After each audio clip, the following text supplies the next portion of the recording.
যারা ইন্টারভিউর জন্য অ্যাপ্লিকেশন করেছেন ইতিমধ্যে তারা কিন্তু সোশ্যাল মিডিয়া যে লিঙ্কগুলো দেওয়া হয়েছে ওই লিঙ্কে কিছু বিষয় সচেতনভাবে পরিকল্পিতভাবে করা যেতে পারে। যেমন সোশ্যাল মিডিয়া সামাজিক স্বীকৃতি, ওখানে ওরা যদি কনভিন্সড হয়ে যায় কিছু তথ্য উপাত্ত, তারা অন্যভাবে আর গাঁটতে যাবে না। এটা এক্সাম্পল, আমি কলেজে শিক্ষক হিসেবে চাকরি করেছিলাম।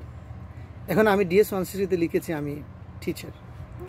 এখন আমার ফেসবুকে যদি দেখা যায় যে আমি কলেজে কি প্রোগ্রাম করছি বা শিক্ষক হিসেবে, আমি ফেসবুক দেখলেই বোঝা যায় একজন মানুষ শিক্ষক নাকি অশিক্ষক, নাকি কোন জব করেন। একজন মানুষ ব্যাংকার, তার ফেসবুক ঘাটলেই তো বোঝা যাবে উনি ব্যাংকার কিনা।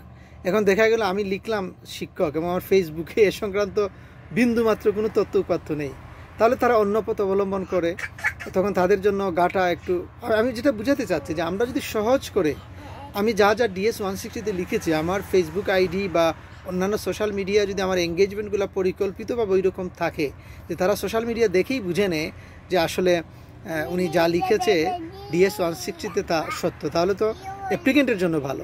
যেমন এক্সাম্পল, আমি ম্যারিড, আমার একটা বাচ্চা ছিল যখন আমি ইন্টারভিউ ফেস করার আগ মুহূর্ত আমি বলছি। আমি সোশ্যাল মিডিয়াতে আমি পরিকল্পনা করেই কিন্তু আমার ছেলের ছবি দিয়ে আমি এমনি একটা ক্যাপশন দিতাম। তখন অনেকে কমেন্ট লিখতো শুভকামনা, ভাল লাগছে, বা নানান কমেন্ট আসতো শুভাকাঙ্ক্ষীদের কাছ থেকে। তখন ওরা কি করে, যে যখন সোশ্যাল মিডিয়াতে দেখবে যে আমার বাচ্চার ছবি দেয়া, সবাই ফিডব্যাক দিচ্ছে, কমেন্ট করছে, এটা তো নিশ্চিত যে এই লোকটা বিবাহিত এবং তার বাচ্চা আছে। কারণ সামাজিকভাবে তো নাটক করা যায় না। এখন যদি আমার বিবাহিত না হতাম, আমার বাচ্চা না থাকতো, কমেন্টে কেউ একজন লিখে ফেলতো যে আপনি কবে বিয়ে করলেন বা কি হয়েছে। এজন্য সোশ্যাল মিডিয়া হচ্ছে একটা স্বীকৃতি। তো ওরা কিন্তু তখন আর ওই যে ম্যারেজ সার্টিফিকেট, এই সেই নানান জটিলতা ইন্টারভিউর দিন, যেটা আমার ক্ষেত্রে ঘটেছে, আমার ওয়াইফকে একটা প্রশ্নও তারা করেনি, এমনকি ম্যারেজ সার্টিফিকেটও তারা জানতে চায়নি। এটা আমি ইন্টারভিউর আগেই কিন্তু আমি আমার ওয়াইফকে বলেছি যে আমি এমন কিছু কাজ করি এটা ওরা অটোমেটিক্যালি বিশ্বাস করে ফেলে যে আসলে এই লোকটা যা লিখেছে তা সত্য। সোশ্যাল মিডিয়ার এফেক্ট কিন্তু খুবই মারাত্মক, এটা অনেকে বুঝে না।